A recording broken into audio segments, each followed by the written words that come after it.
Hello, and welcome to People in Perspective. My name is Andrew Pilewski. Joining me today's edition is David Pakraka, a former farmer who saw the change from no electricity and no gas on a farm to gas-powered and electricity-powered machines. How are you doing today? I'm doing fine.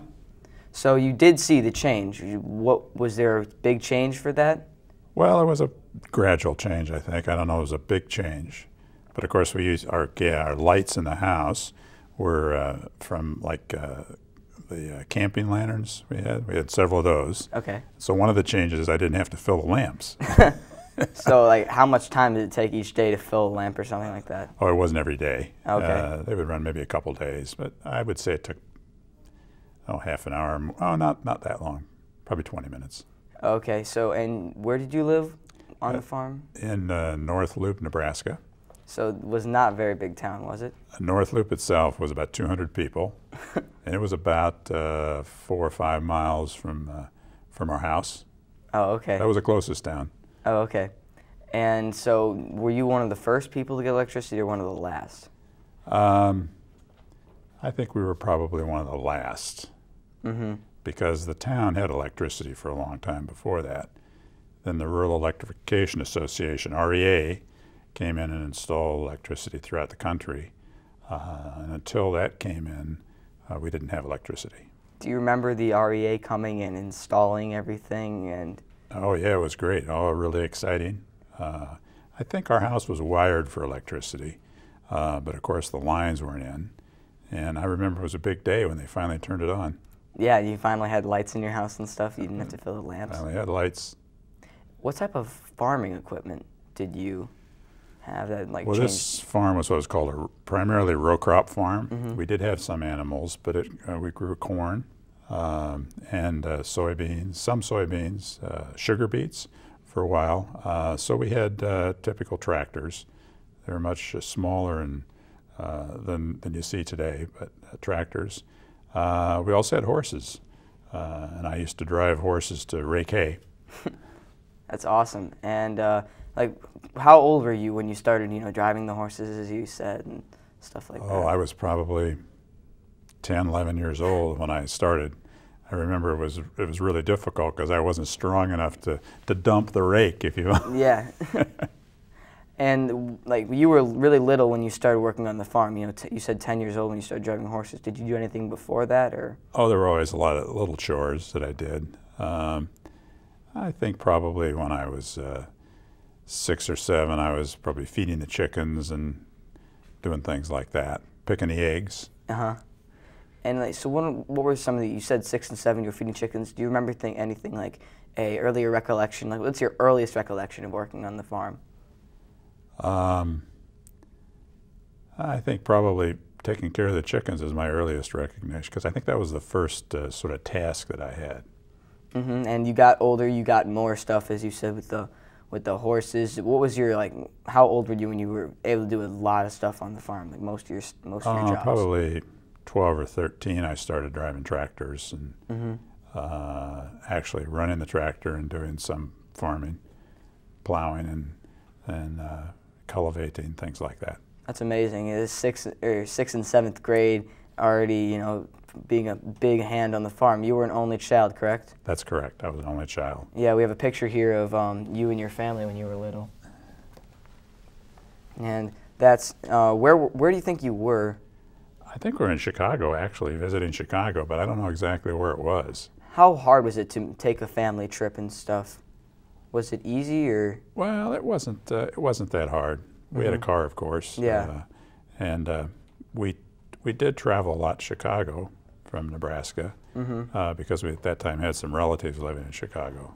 So oh, okay. About once a year, which was unusual for farmers. They typically didn't take off like that, but my parents insisted on having a vacation, so we would go somewhere.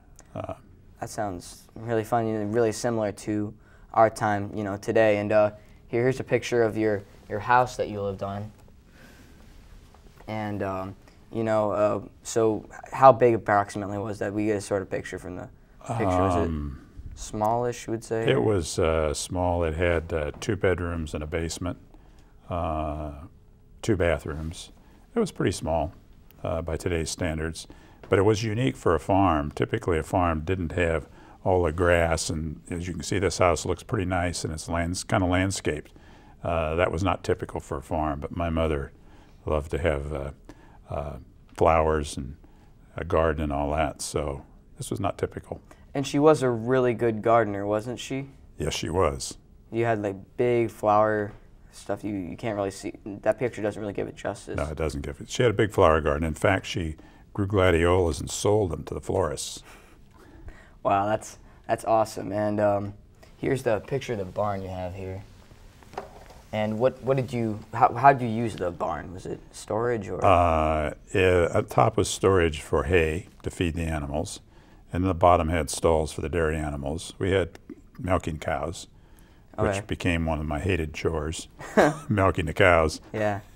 So was that tough work? Is it easy, or was it just time wasting? Well, I think I considered it really boring, and it wasn't real hard, but just a big pain. Yeah. Hated it. Just like we hate our chores today. And so, what was so you get older, you get more chores and stuff, and you were 14, you got to go to high school. Where'd you go to high school?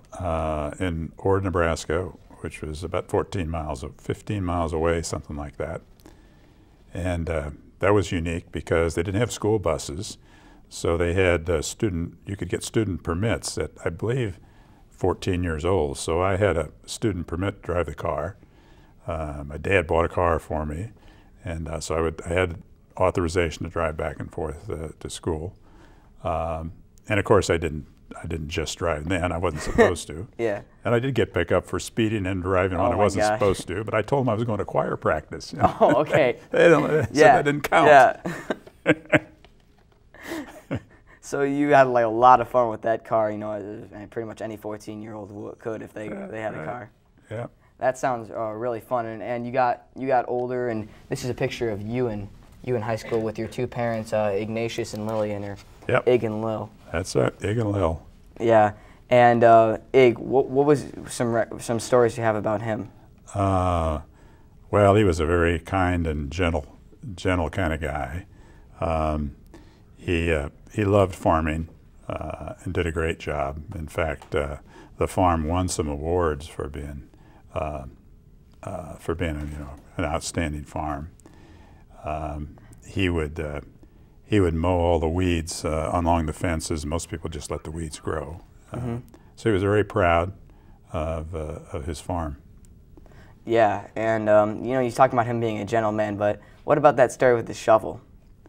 Well, he always kept his shovels in really good shape, and so it was always very clean, and the shovel was shiny, never any rust on it. He always oiled it, but he kept using the same shovel, and he kept it very sharp. So typically a shovel is kind of pointed.